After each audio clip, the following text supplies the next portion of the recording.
Hujan deras mengguyur halaman gereja kecil di desa pegunungan Toraja ketika saya, Rina, berdiri sendirian di depan pintu kayu besar itu dengan koper lusuh di tangan kiri. Tubuh saya basah kuyup, gaun putih sederhana yang sempat saya kenakan tadi pagi kini lengket di kulit seperti kain kan. Ibu dan ayah saya, beserta seluruh kerabat, telah pergi sejak 1 jam lalu setelah pendeta mengumumkan bahwa pernikahan saya dengan Sinta tidak akan pernah disahkan di mata Tuhan. "Kamu sudah mati bagi kami, Rina," kata ayah dengan suara yang lebih dingin dari angin malam. Sinta, wanita yang saya cintai sejak kami masih duduk di bangku SMA, sudah diusir keluarganya lebih dulu. Kami hanya sempat bertukar cincin murah di bawah pohon kelapa di belakang rumah tetangga sebelum semuanya runtuh. Saya menatap salib besar di atas atap gereja yang basah oleh air hujan. 10 tahun lalu, di tempat yang sama, saya pernah berlutut setiap minggu, mendengarkan khotbah tentang dosa dan keselamatan. Kini, dosa itu bernama cinta saya sendiri. Saya mengangkat koper, berjalan meninggalkan desa tanpa menoleh lagi. Di dalam hati, hanya ada satu pertanyaan yang terus menggema, apakah mencintai Sinta benar-benar membuat saya layak dibuang seperti sampah di depan rumah Tuhan? Perjalanan malam itu terasa abadi. Bus malam dari Rantepau ke Makassar penuh dengan penumpang yang tidur nyenyak, sementara saya terjaga memeluk koper seperti pelampung di lautan. Setiap kali bus melewati gereja kecil di pinggir jalan, dada saya sesak. Saya ingat bagaimana ibu dulu selalu memegang tangan saya saat kami pulang dari kebaktian, berbisik, "Kamu anak perempuan yang baik, Rina. Tuhan punya rencana indah untukmu." Rencana indah itu kini terasa seperti lelucon pahit. Di Makassar, saya menyewa kamar kecil di pinggir pantai. Uang tabungan 2 tahun bekerja sebagai guru les priat habis dalam 3 bulan. Saya mulai bekerja sebagai pelayan di warung kopi dekat pelabuhan, membersihkan meja sambil belajar malam-malam. Buku-buku hukum bekas saya beli di pasar loak. Setiap malam sebelum tidur, saya menulis surat untuk Sinta yang tak pernah saya kirim. "Aku masih mencintaimu," tulis saya berulang kali, tapi aku tak tahu apakah cinta ini masih layak diperjuangkan. Suatu pagi, seorang pelanggan tetap, seorang pengacara tua bernama Pak Budi, melihat saya membaca buku hukum pidana Indonesia sambil menyeka gelas. "Kamu punya mata yang lapar ilmu, nak," katanya sambil tersenyum. "Kalau mau, ikut saya magang. Tapi ingat, dunia hukum ini keras, terutama buat perempuan seperti kamu yang punya cerita sendiri." Saya mengangguk tanpa ragu. Itulah awal dari segalanya. 4 tahun berlalu sejak malam hujan di depan gereja. Saya sudah menjadi mahasiswa hukum di Universitas Hasanuddin, beasiswa parsial dari Pak Budi. Kuliah siang, magang malam, tidur hanya 3 jam sehari. Teman-teman kampus sering bertanya mengapa saya tak pernah ikut acara kencan atau pesta. Saya hanya tersenyum tipis. "Hati saya sudah ada pemiliknya," jawab saya suatu hari. Mereka tak tahu bahwa pemilik hati itu kini entah berada di mana. Sinta menghilang setelah kejadian itu. Nomor teleponnya mati. Media sosialnya kosong. Saya pernah mencarinya hingga ke Manado, tapi hanya menemukan rumor bahwa keluarganya memindahkannya ke panti asuhan di Jakarta. Setiap kali saya lewat depan gereja kecil di Makassar, lutut saya terasa lemas.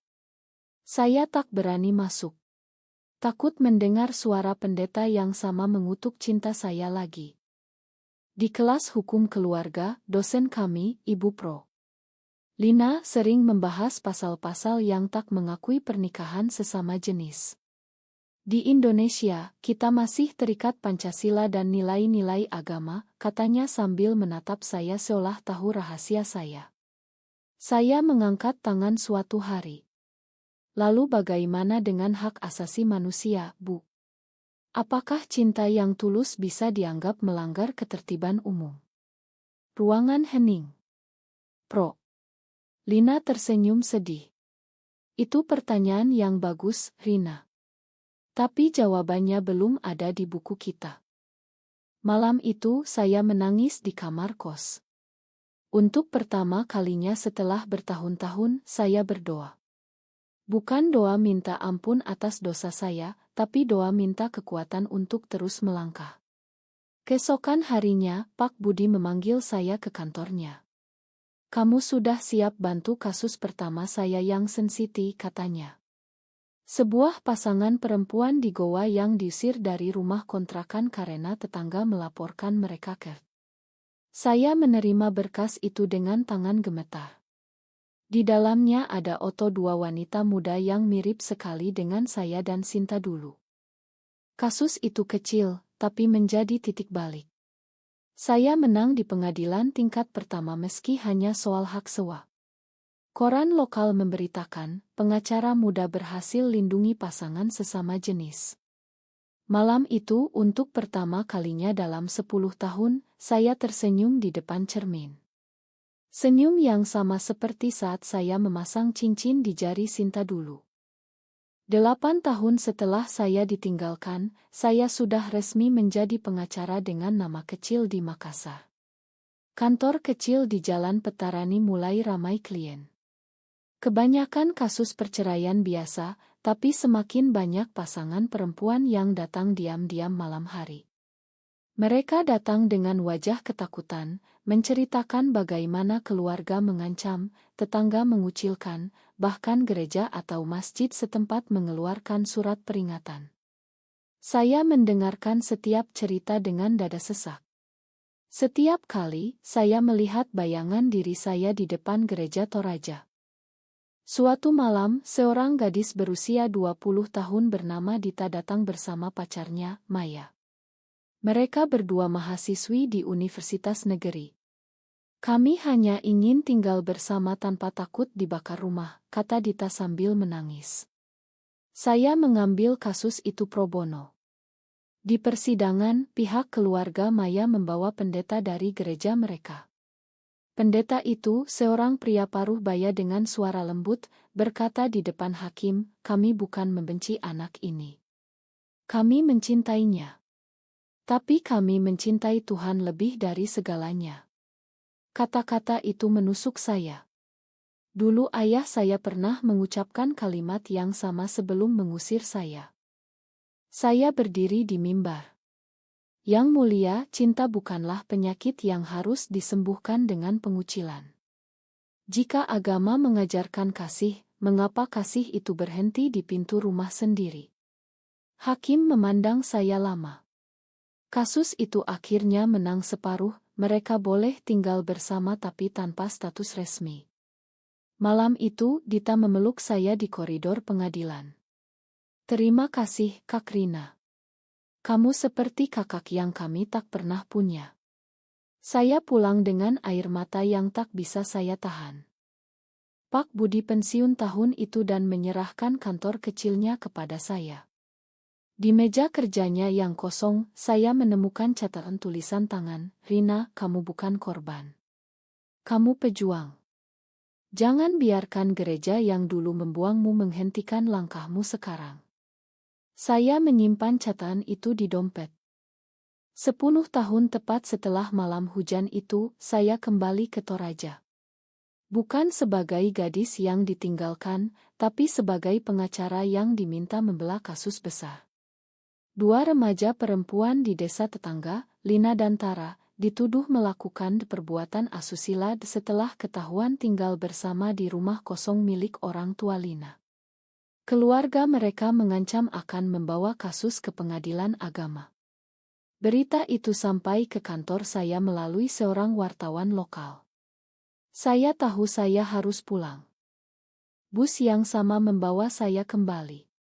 Kali ini bukan dengan koper lusuh, tapi tas kerja kulit dan map tebal berisi bukti-bukti hukum. Saat turun di terminal Rantepao, udara pegunungan yang dingin menyambut saya seperti pelukan lama. Saya berjalan kaki menuju gereja tempat saya dulu ditinggalkan. Pintu gereja masih sama, cat putihnya sudah mengelupas. Saya berdiri di depan sana, persis seperti 10 tahun lalu. Hanya saja kali ini saya tidak basah kuyup. Saya berdiri tegak. Malam pertama di desa, ibu muncul di penginapan kecil tempat saya menginap. Tubuhnya lebih kurus, rambutnya memutih. Rina, suaranya bergetar. Saya tak memeluknya. Ibu datang untuk meminta maaf atau untuk meminta saya pulang, tanya saya datar. Ibu menunduk. Ayah sakit. Dia sering menyebut namamu saat demam. Saya tak menjawab. Malam itu saya tidur dengan mimpi buruk tentang salib yang runtuh. Keesokan harinya, saya bertemu Lina dan Tara di rumah kontrakan rahasia. Mereka masih sangat muda, mata mereka penuh harap seperti mata saya dulu. Kami tak minta dunia mengakui kami, Kak, kata Tara. Kami hanya minta tak dibenci oleh orang yang kami cintai. Saya mengangguk. Kita akan bertarung di pengadilan negeri dulu. Agama boleh mengatur surga, tapi hukum negara harus melindungi bumi. Sidang pertama digelar di pengadilan negeri Makale. Ruangan penuh. Keluarga Lina dan Tara duduk di baris depan, bersama pendeta gereja yang sama yang dulu mengusir saya. Ayah saya juga datang, duduk di kursi roda yang didorong ibu. Saat hakim memanggil saya sebagai kuasa hukum, seluruh ruangan berbisik. Itu Rina yang dulu diusir. Saya berdiri di mimbar dengan suara mantap. Yang mulia, klien saya bukan penjahat. Mereka hanya dua anak manusia yang jatuh cinta. Jika kita menghukum cinta karena berbeda, lalu apa bedanya kita dengan masa lalu yang penuh kekerasan atas nama agama? Pendeta naik ke mimbar saksi. Kami tidak membenci. Kami hanya ingin menyelamatkan jiwa mereka dari api neraka, katanya dengan suara tenang. Saya menatapnya langsung. Bukankah Tuhan juga menciptakan cinta ini, pendeta? Atau Tuhan hanya menciptakan cinta yang sesuai aturan manusia? Ruangan gempar. Ayah saya bangkit pelan dari kursi roda. Suaranya lemah tapi jelas terdengar. Rina, cukup. Pulanglah. Kami salah. Air mata mengalir di pipi saya untuk pertama kalinya di depan umum. Tapi saya tak berhenti. Saya melanjutkan argumen hukum sampai hakim menunda sidang. Malam itu, di kamar penginapan, Sinta tiba-tiba muncul di depan pintu. Dia lebih kurus, tapi matanya masih sama. Aku baca beritamu di koran, katanya pelan. Aku tak pernah berhenti mencintaimu, Rina. Kami duduk berjam-jam tanpa kata. Hanya memegang tangan. Tak ada pelukan panas, tak ada janji besar. Hanya dua orang yang pernah kehilangan segalanya dan kini belajar bahwa kehilangan itu tak selalu berarti akhir. Sidang terakhir berlangsung 2 bulan kemudian. Hakim memutuskan Lina dan Tara bebas dari tuduhan asusila, tapi kasus itu tak pernah benar-benar selesai di masyarakat. Beberapa keluarga masih menolak, gereja masih mengeluarkan peringatan. Tapi Lina dan Tara kini tinggal bersama dengan tenang, dan desa mulai berbisik dengan nada berbeda. Saya berdiri lagi di depan gereja yang sama, kali ini bersama Sinta. Ayah saya datang dengan kursi roda, ibu di sisinya. Makan kami, nak, kata ayah sambil memegang tangan saya. Saya mengangguk. Saya tak meminta kalian setuju dengan pilihan saya. Saya hanya minta kalian berhenti membenci. Kami tak berpelukan. Hanya berdiri bersama dalam diam yang penuh luka. Malam itu, di rumah lama yang kini kosong, saya duduk di teras bersama Sinta. Angin pegunungan bertiup lembut. Apa kita menang, Rin? Tanya Sinta pelan. Saya menatap langit berbintang. Kita tak pernah menang, sayang. Kita hanya belajar menerima bahwa kadang kebenaran itu bukan tentang siapa yang benar, tapi tentang siapa yang berani menanggung akibat dari pilihannya. Sekarang setelah 10 tahun, saya masih menjadi pengacara pembela pasangan sesama jenis. Setiap kali berdiri di depan gereja manapun, saya tak lagi merasa kecil. Saya hanya merasa bertanggung jawab. Apakah meninggalkan segalanya demi cinta sesama jenis adalah keputusan yang benar, atau justru meninggalkan cinta demi menjaga tradisi dan agama yang lebih benar? Kamu yang menentukan.